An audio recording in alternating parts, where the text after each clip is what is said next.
je voudrais vous exposer une vérité tout à fait particulière de cette fondation des cercles de la tradition catholique, un aspect particulier des circonstances de la fondation de ces cercles en pleine crise de l'Église, en dépendance de l'autorité hiérarchique. Mais il y a un problème qui se pose immédiatement, vous le devinez, ces prêtres, ces évêques, ces supérieurs de district, ce supérieur général, ces communautés de tradition, quelle autorité ont-elles dans l'Église? Je ne dis pas non seulement parce qu'elles sont soi-disant excommuniées, mais parce qu'elles ne reçoivent pas leur autorité de la hiérarchie de l'Église officielle. Nos prêtres ne reçoivent pas le pouvoir de confesser des évêques diocésains.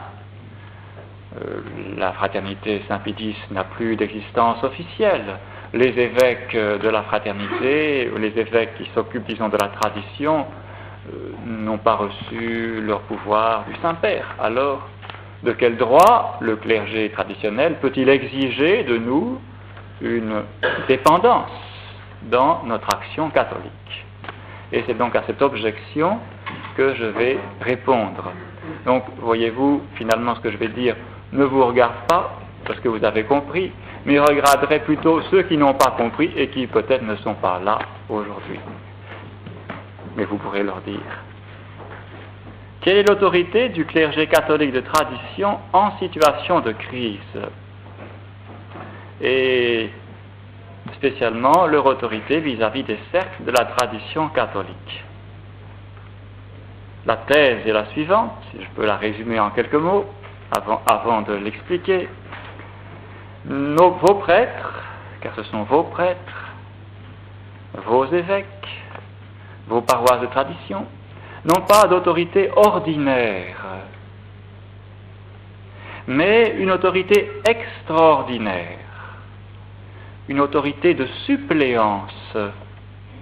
Et ensuite, je m'attacherai à chercher les caractéristiques concrètes de cette autorité de suppléance du clergé de tradition. Et donc, premièrement, si vous le voulez, le clergé traditionnel n'a pas d'autorité ordinaire sur les fidèles, car il n'a pas reçu cette autorité qu'on appelle la juridiction. Il ne l'a pas reçue par délégation ou par mandat du souverain pontife, ou des évêques diocésains, ou des curés en place. Et c'est le cas concret spécialement des prêtres de la fraternité. Par exemple, pour les confessions, vous savez que pour la validité d'une confession, il faut que le prêtre ait le pouvoir de confesser.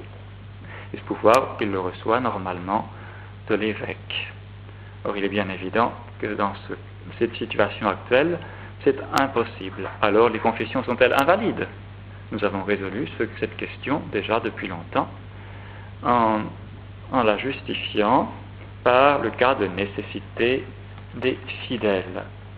On fait appel à donc des principes très élevés dans la hiérarchie des principes de l'Église. C'est le cas où l'Église va directement conférer juridiction aux prêtres, sans passer par les différents degrés de la hiérarchie. Ce sera l'Église elle-même, le corps mystique de notre Seigneur. Notre Seigneur lui-même, en tant que chef de son Église, qui va donner, dans des cas particuliers, juridiction aux prêtres. Vous connaissez par exemple le cas de l'erreur commune. Un prêtre se trouve dans une église, il n'a pas juridiction, mais il a déjà le surplis et l'étole, et puis un fidèle lui demande de se confesser. Eh bien, ce prêtre a le droit de confesser, bien qu'il n'ait pas le pouvoir. Parce que l'erreur, le fidèle est dans l'erreur, ce qu'on appelle l'erreur commune. Dans cette situation, eh bien, l'Église supplée au défaut de juridiction, pour le bien du fidèle.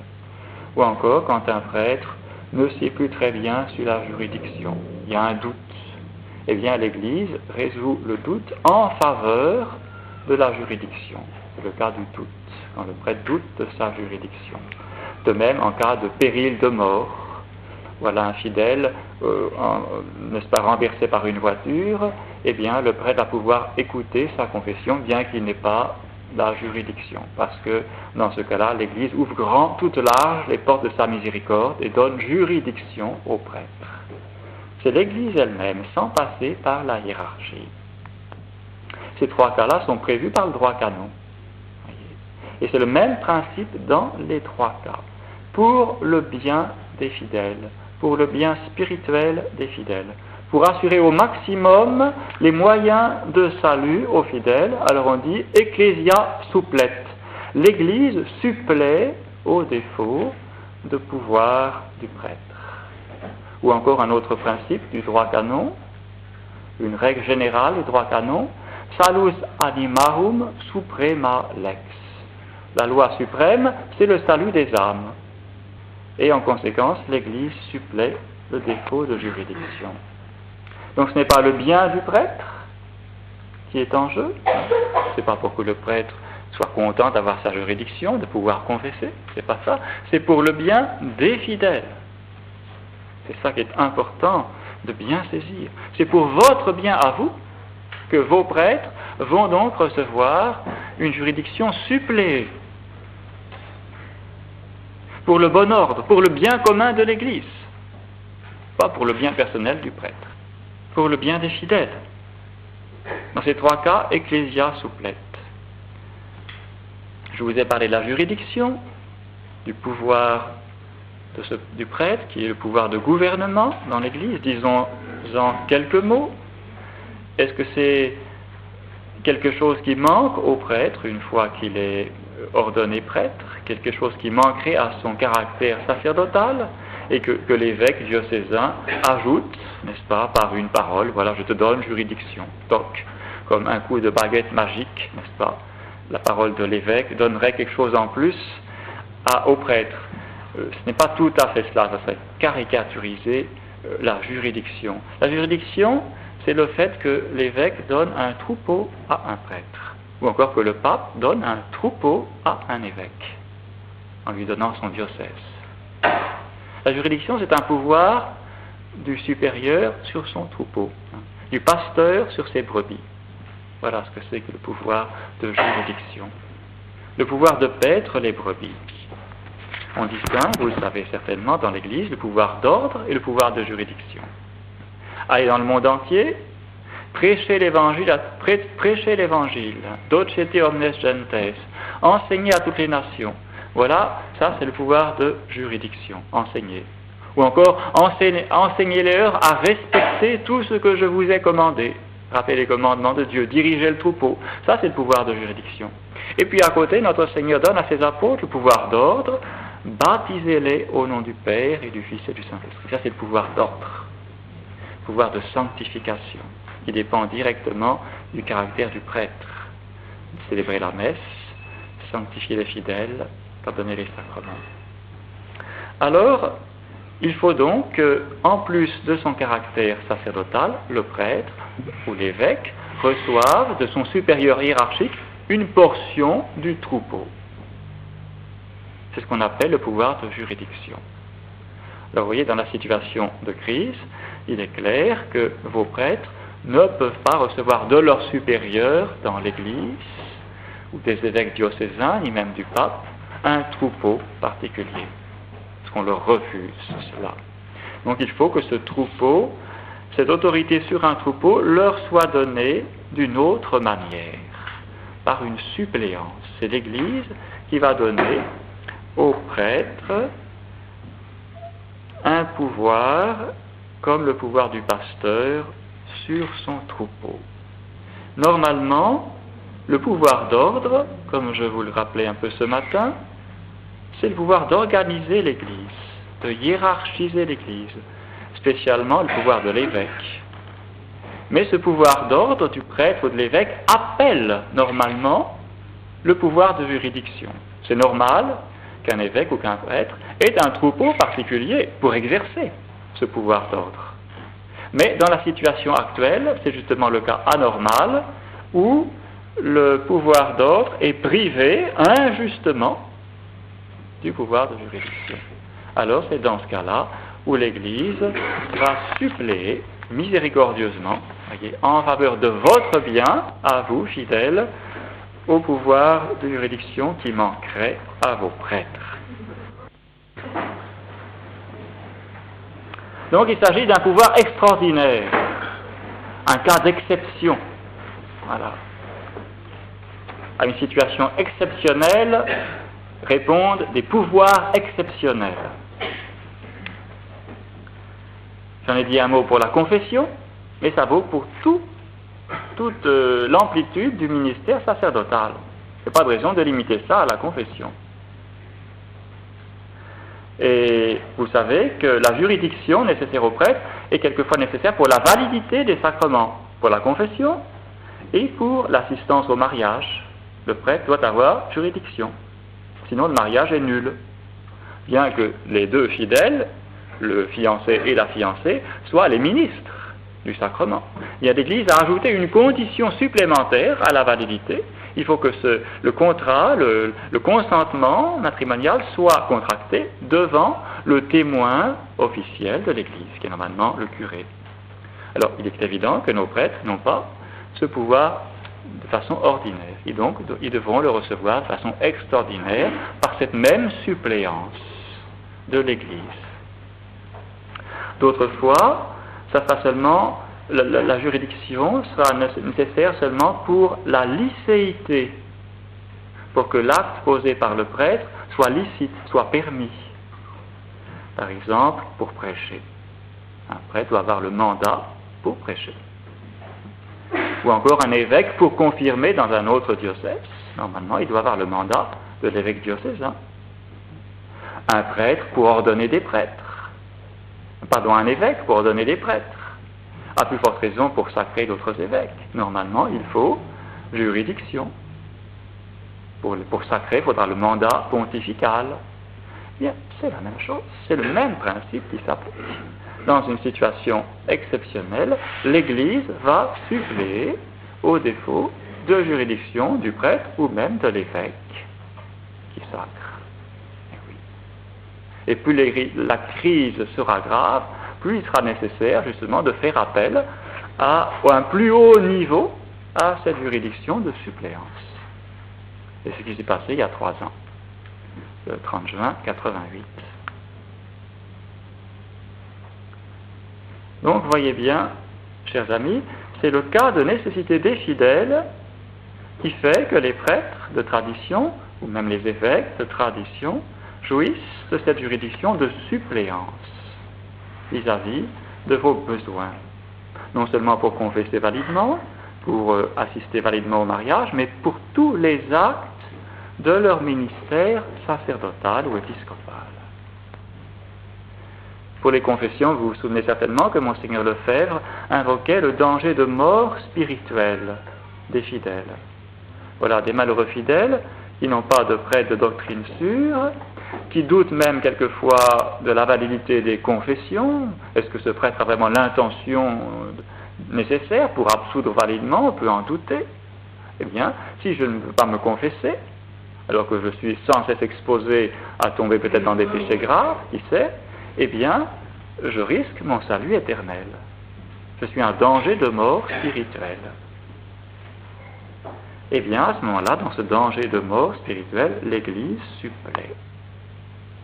L'Église va placer, ipso facto, ce fidèle sous la juridiction du prêtre. L'Église va placer ce fidèle comme une brebis et va en faire une brebis de ce prêtre qui sera son pasteur pour le cas déterminé. Donc va s'établir entre le fidèle et le prêtre un rapport de brebis ou d'agneau vis-à-vis du pasteur. Voilà. Et ce rapport d'autorité ne viendra pas d'une délégation de la hiérarchie de l'Église, mais d'une suppléance de l'Église, corps mystique de notre Seigneur elle-même.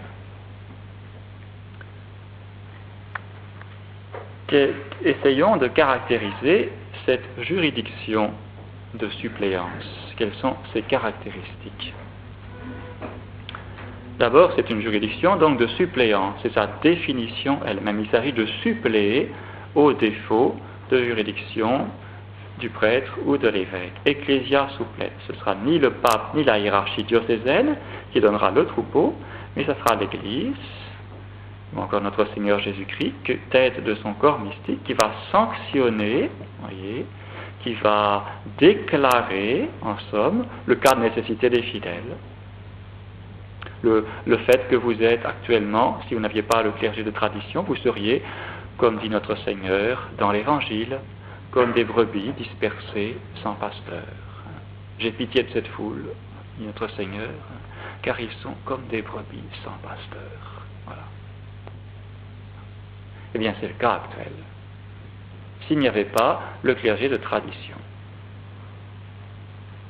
Alors l'Église tient compte de cette situation intolérable, qui n'est pas du tout normale, et elle va donner entre vous et les prêtres de tradition ce lien d'autorité nécessaire pour faire un pasteur et un troupeau. Donc c'est une juridiction de suppléance. L'Église supplée le défaut de lien ordinaire entre vous et vos prêtres. Elle va créer un lien. L'Église va créer ce lien en raison de votre besoin spirituel. Donc, juridiction de suppléance.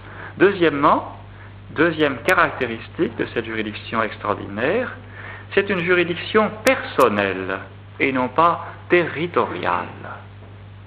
Et ça est très important à bien le saisir. Vos prêtres ont juridiction sur vos personnes et non pas sur un territoire. Les prêtres de tradition ont juridiction sur chacun de leurs fidèles qui fréquentent leur chapelle ou leur église de tradition, ou leur prieuré ou leur couvent de tradition, et non pas sur un territoire déterminé, comme l'est, par exemple, le territoire d'une paroisse. Monsieur l'abbé Laguéry, curé, par suppléance, de Saint-Nicolas du Chardonnay, n'a pas le pouvoir de juridiction sur les habitants du quartier, sur les habitants du 5e arrondissement. Non. Il a pouvoir sur les personnes, les familles, disons, des fidèles qui fréquentent son église, qui lui demandent le secours de son ministère sacerdotal. Donc c'est une juridiction personnelle et non pas territoriale. Ça tient à la situation de crise de l'Église. Donc il faut bien voir, quand nous disons que nos églises sont nos paroisses, c'est vrai, mais il faut voir que c'est vrai sans être pareil. C'est pareil sans être pareil. Et enfin, troisième caractéristique de cette juridiction de suppléance, et non seulement une juridiction exceptionnelle de suppléance, non seulement une juridiction seulement personnelle, mais une juridiction qui dépend essentiellement des fidèles et non pas du prêtre. Je m'explique. C'est dans la mesure et pour le cas précis où le fidèle demande au prêtre son ministère sacerdotal, les sacrements, la doctrine, etc., que le prêtre a juridiction, cas par cas. C'est dans l'exacte mesure où vous demandez au prêtre son ministère que on peut dire, vous donnez au prêtre la juridiction nécessaire. Si vous ne demandez pas, le prêtre ne peut rien. Il ne l'a pas, la juridiction. Donc elle dépend de vous. Situation tout à fait spéciale, qui n'est pas normale.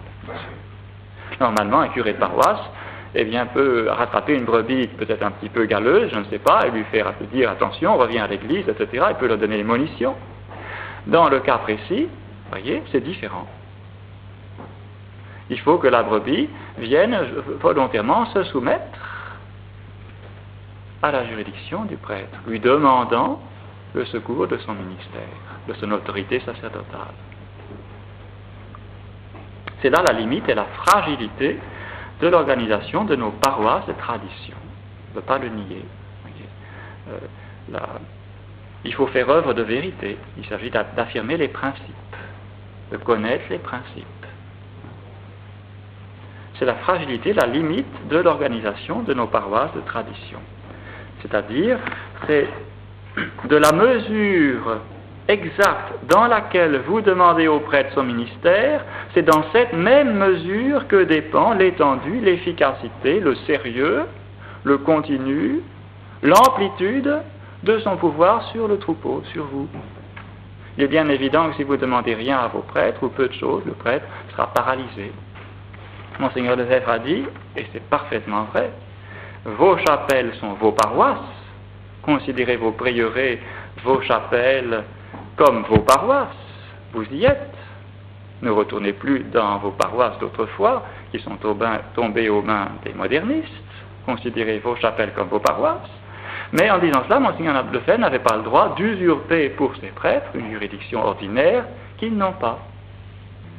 Mais il avait l'intention de vous faire considérer, de faire prendre conscience à vous, fidèles, laïcs, que c'est votre devoir de demander de vos prêtres, tradition, dans vos chapelles, tout le ministère sacerdotal qu'ils peuvent vous donner. C'est votre devoir de leur demander tout le ministère sacerdotal qu'ils sont en mesure d'assurer.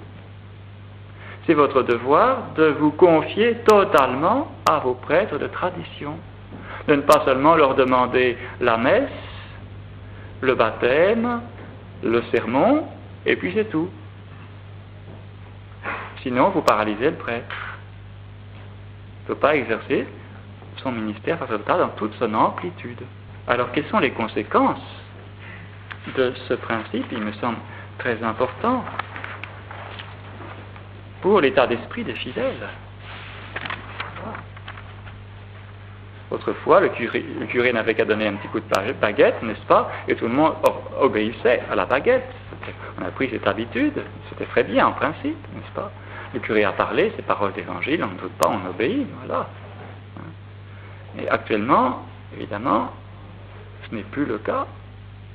Il faut donc qu'il y ait un état d'esprit qui s'établisse dans les fidèles vis-à-vis du clergé de tradition. Je dirais une soumission volontaire au clergé de tradition. Ressentir en vous-même ce besoin d'une dépendance totale dans toute l'amplitude du ministère sacerdotal vis-à-vis de vos âmes. Et ceci, je pense, est une exigence du sens de l'Église. Si vous avez le sens de l'Église, le sens de la hiérarchie de l'Église, vous comprenez cela. Le sensus ecclesiae. Le sens de l'Église de la part des fidèles leur fera éviter deux écueils, deux attitudes dangereuses, opposées l'une à l'autre. C'est comme toujours. Les erreurs, vous savez, c'est toujours par excès et par défaut, et la vérité se situe comme un sommet, non pas comme un milieu libéral entre les deux, mais comme un sommet au-dessus des deux erreurs opposées, par erreur et par excès et par défaut. Bien, je dirais, il y a deux attitudes dangereuses qui sont opposées au sens de l'Église dans la crise actuelle de l'Église, qui ne sont pas conformes à la constitution divine de l'Église. Une erreur par excès et une erreur par défaut. D'abord, une erreur par excès, c'est dire, voilà, tous les évêques, ou presque, ont apostasié la foi catholique, ou du moins ils ne la prêchent plus, donc il n'y a plus de hiérarchie légitime. Il n'y a plus ni pape, ni évêque légitime dans l'Église.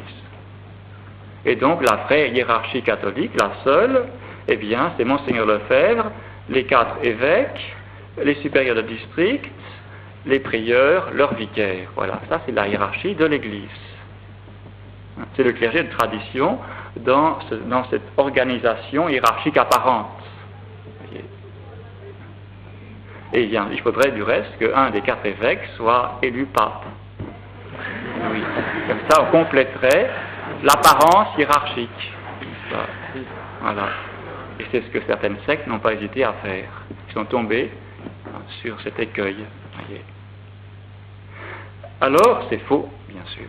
Nous récusons cette analyse et ses conséquences. Certes, on peut douter beaucoup, dans nombreux cas, de la légitimité de certains évêques. Hein. Bon, on peut avoir des doutes, évidemment, sur le pape lui-même. Bon, ce sont des doutes, mais nous n'avons pas l'autorité de trancher ces doutes. Hein. L'Église jugera elle-même, un prochain concile ou un prochain pape jugera de la juridiction mystérieuse de ces papes, Jean-Paul II, Paul VI déjà. Bon. Ce n'est pas à nous de juger, nous n'avons pas le pouvoir, même un évêque singulier n'a pas le pouvoir de décider ces choses-là. C'est l'Église qui devra résoudre ces problèmes. Elle le fera sans doute. Et sans doute peut-être pas avec des décisions en disant que ce pape n'était pas pape.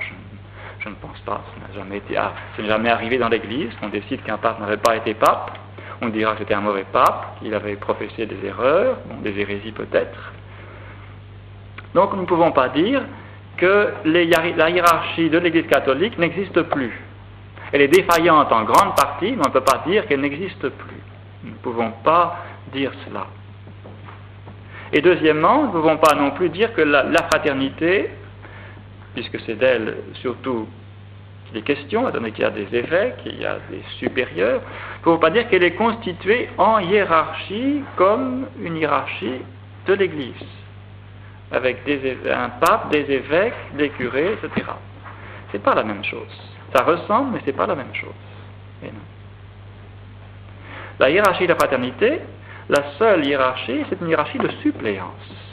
C'est tout. Les prêtres ont pouvoir directement sur les fidèles dans les prieurés, dans les paroisses de tradition, dans les chapelles. Ensuite, les supérieurs de district ont pouvoir sur leurs prêtres. En principe, c'est tout, selon la concession de la fraternité. Ils n'ont pas pouvoir sur les fidèles, en principe. Mais, en raison de la crise de l'Église, ils auront quand même un pouvoir de suppléance sur les fidèles. On invoquera le principe de subsidiarité, ce que vos simples prêtres dans les prieurés ne peuvent pas faire. Ce sera le supérieur de district qui va y suppléer pour le bon ordre de nos prieurés. Donc il faudra que les supérieurs de district s'occupent également de l'apostolat de leurs prêtres et donc aient des rapports avec les fidèles. Mais c'est une juridiction de suppléance. De même, le supérieur général de la fraternité Saint-Pédis n'a pas en principe pouvoir direct sur les fidèles. Mais il aura quand même, pour les grandes questions, des questions difficiles, que les simples prêtres, ou même que les supérieurs de district ne peuvent pas résoudre, un pouvoir de suppléance, en vertu du principe de subsidiarité. Eh oui. Donc, à tous les échelons, la hiérarchie de la fraternité, la hiérarchie de la tradition, si vous voulez, n'a qu'un pouvoir de suppléance, et non pas un pouvoir ordinaire. Par conséquent, il n'est pas question de dire Monseigneur Lefebvre constitue l'Église. Ne pas parler de l'Église de Lefebvre, comme disent les journaux. En allemand, dit Lefebvre Kirche, l'Église de Lefebvre, en méprisant la secte à Lefebvre, c'est ça, c'est ce qu'ils disent. C'est pas de ça qu'il s'agit du tout. Il y a simplement l'Église catholique, avec ses défaillances incompréhensibles, généralisé, et puis, dans l'Église catholique, le clergé resté intégralement fidèle à la foi. Avec, parce que c'était nécessaire, eh bien, une certaine organisation, et puis des évêques. Voilà. Avec leur pouvoir sur vous, mais qui est seulement un pouvoir de suppléance. Donc ça, c'est l'erreur par excès. Dire il n'y a plus de hiérarchie dans l'Église, donc, finalement, vous n'avez pas de juridiction, ou plutôt si, il y a plus de... Donc, créons une juridiction et soumettons-nous à cette juridiction. Créons une nouvelle Église. Erreur par excès. Non, nous ne pouvons pas créer une Église. Erreur par défaut, maintenant, eh bien, ce serait de dire les prêtres traditionnels dans nos prieurés, dans les couvents, n'ont pas de juridiction du pape ou de l'évêque, donc n'ont pas de pouvoir sur nous. De quel droit existe-t-il quelque chose de nous? Nous sommes bien libres. Restons libres. Nous sommes libres de nous placer ou de ne pas nous placer sous leur autorité. Alors, cette mentalité est aussi un écueil qui répugne au sens de l'Église.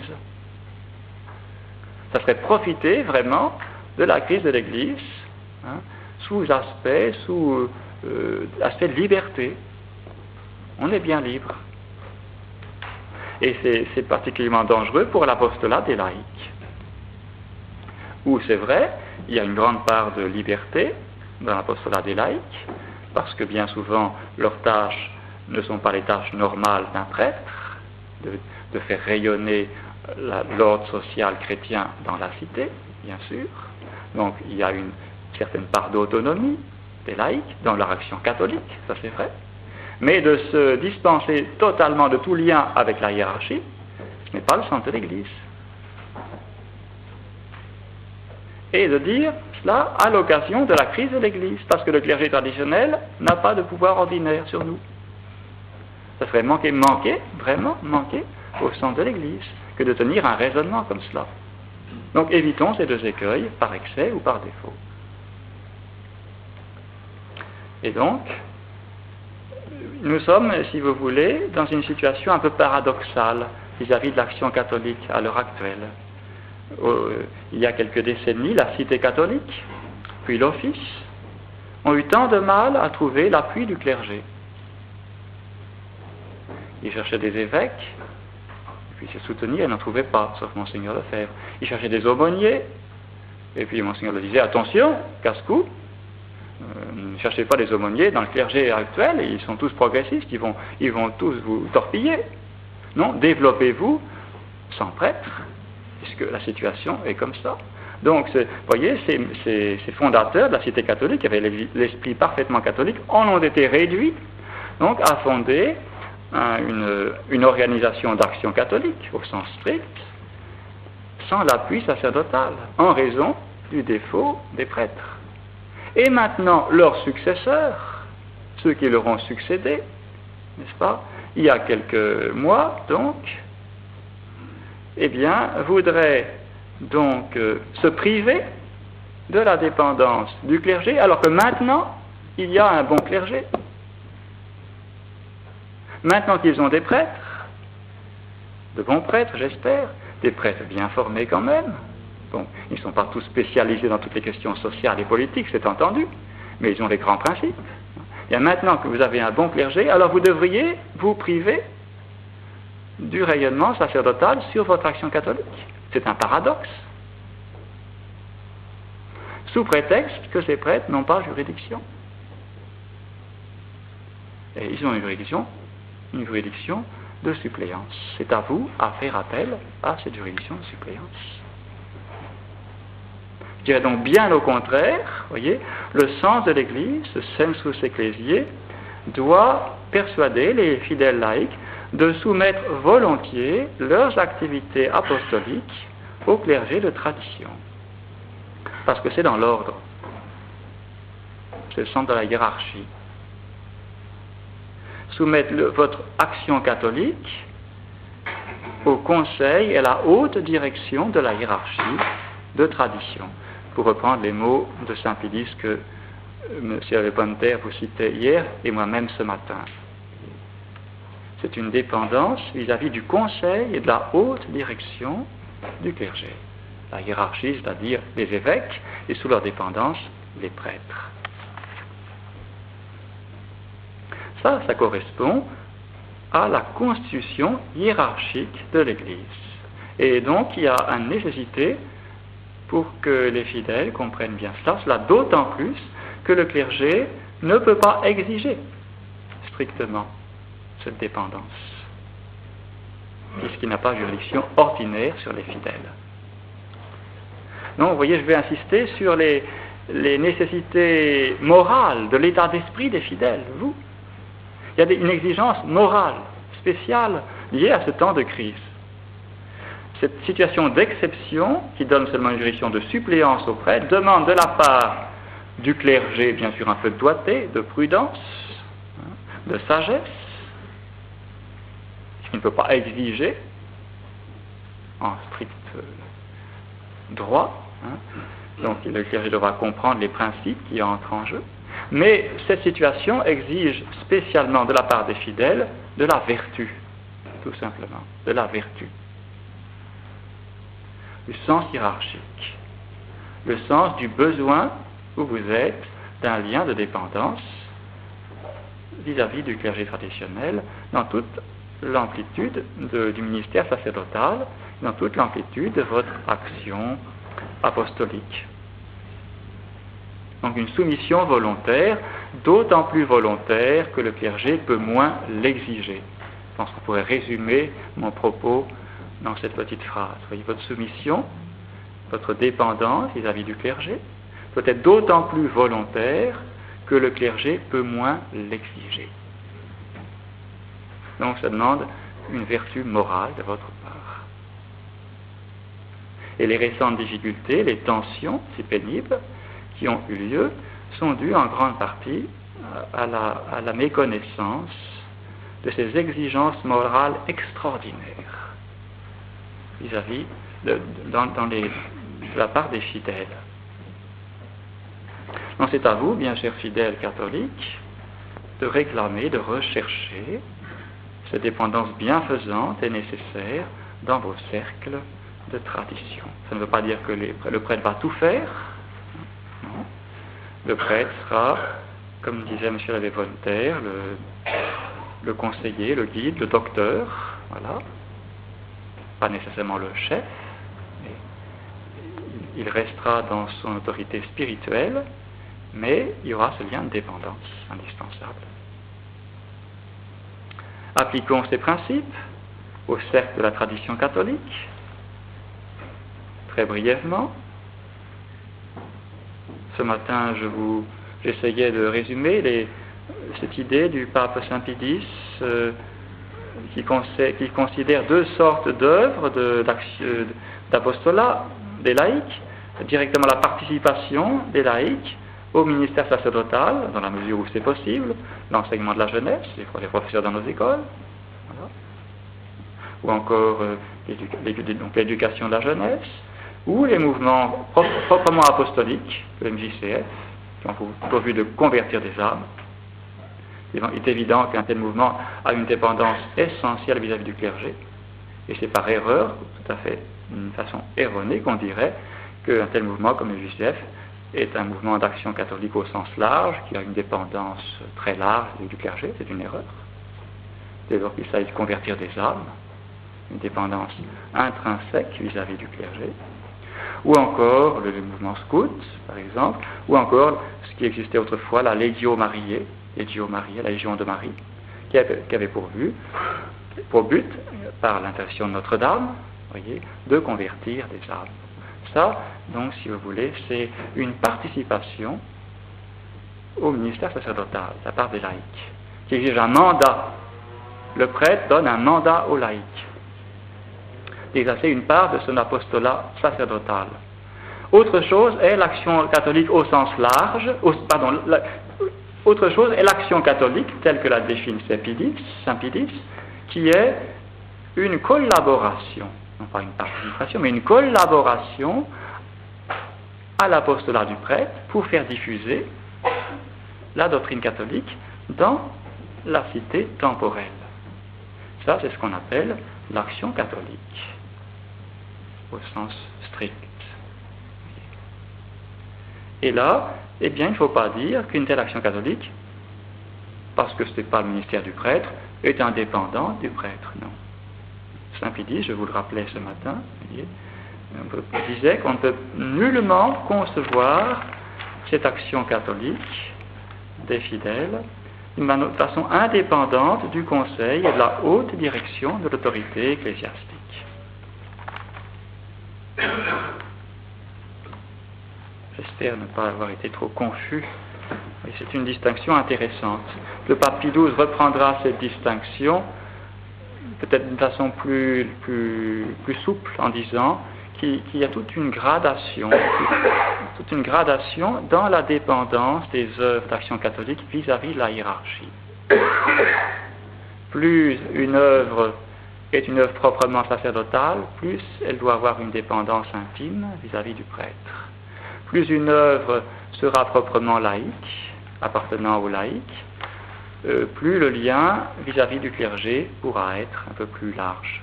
Mais il n'est pas question de donner une autonomie au laïcat dans son action. C'est impossible.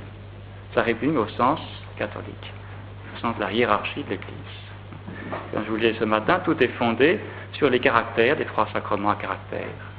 Le baptême et la confirmation vous font donc fils de l'Église, enfants, frères en Jésus-Christ et soldats du Christ, bon, témoins de Jésus-Christ, donc nécessité de répandre l'Évangile, vous, mais il ne vous constitue pas dans la hiérarchie. C'est seul le caractère du sacrement de l'ordre qui constitue la hiérarchie et donc qui va organiser l'Église. Donc les 2 caractères du baptême et de confirmation sont sous la dépendance du caractère du sacrement de l'ordre. Donc réalisez cela, et vous l'avez bien compris, il suffit d'appliquer ces principes à nos cercles de la tradition catholique. Le prêtre ne fera pas tout, mais le prêtre sera là pour l'être l'inspirateur, le guide, le conseiller, le docteur, au besoin, qui rappellera les grands principes, qui maintiendra la droite ligne doctrinale, évitera les déviations. Nous sommes pour les hiérarchies. Voilà. Parce que nous sommes catholiques, nous sommes pour les hiérarchies. Nous voulons respecter les hiérarchies divinement instituées, que ce soit les hiérarchies surnaturelles que les hiérarchies naturelles. Si je pouvais essayer de résumer les propos de nos chers conférenciers d'hier et d'aujourd'hui, je pense que nous avons bien saisi que la Révolution a voulu renverser ces hiérarchies.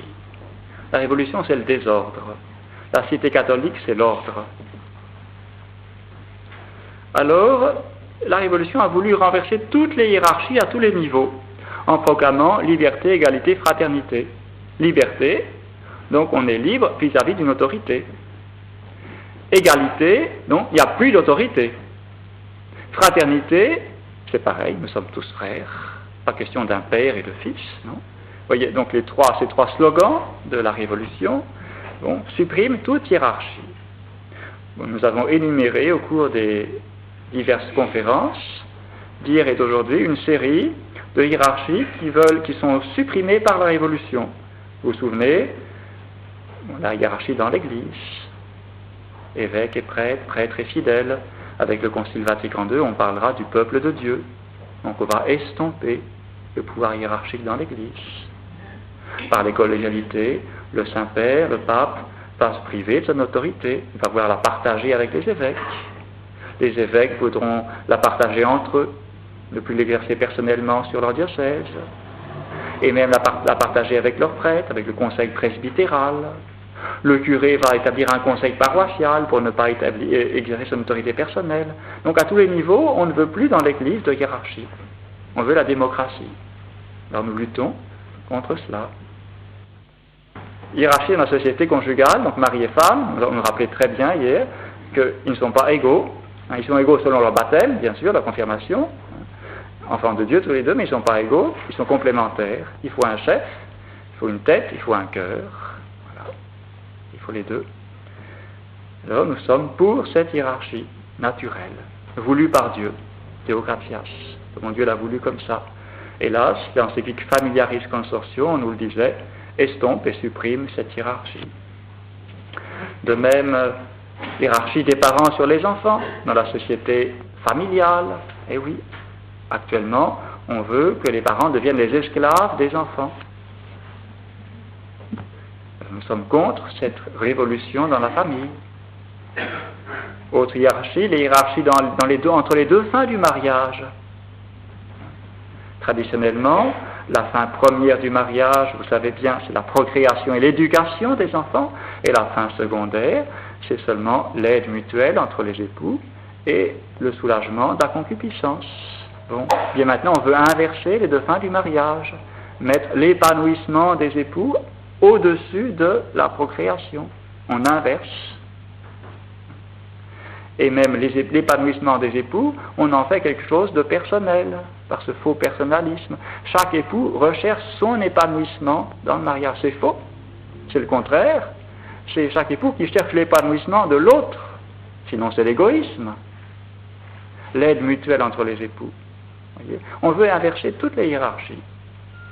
également dans la société, mettre la conscience à la place de la loi. Monseigneur Lefebvre nous a rappelé ça très souvent. Liberté religieuse, objection de conscience. On met la conscience individuelle, subjective, donc une norme subjective, à la place de la norme objective qu'est la loi.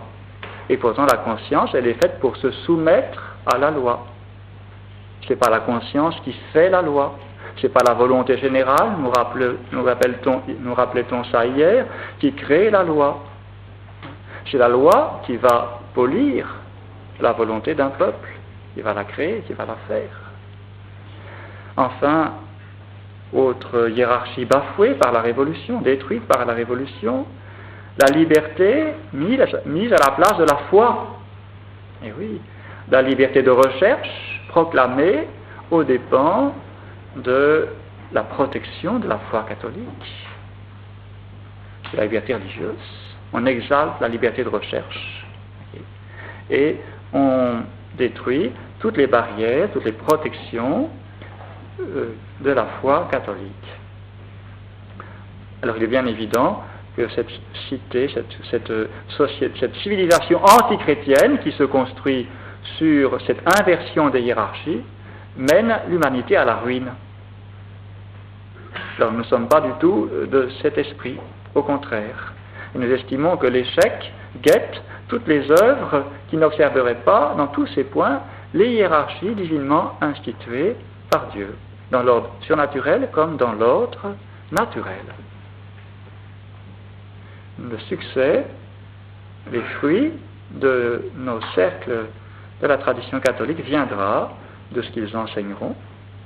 C'est la part doctrinale essentielle de nos cercles, ces hiérarchies dans tous les domaines. On les enseignait, vous allez les méditer, les contempler, les goûter, et puis ensuite qu'ils les pratiqueront concrètement. Ainsi, vous aurez, chers amis, ce respect de l'ordre qui n'est rien d'autre, cet ordre naturel et surnaturel qui n'est rien d'autre qu'un reflet de la sagesse de Dieu, de la sagesse du Créateur, auquel nous ne pouvons pas échapper sans concourir à la ruine. Donc ayons ce grand respect pour l'ordre, pour les hiérarchies, et ainsi nous serons dans l'ordre voulu par le bon Dieu dans notre action catholique.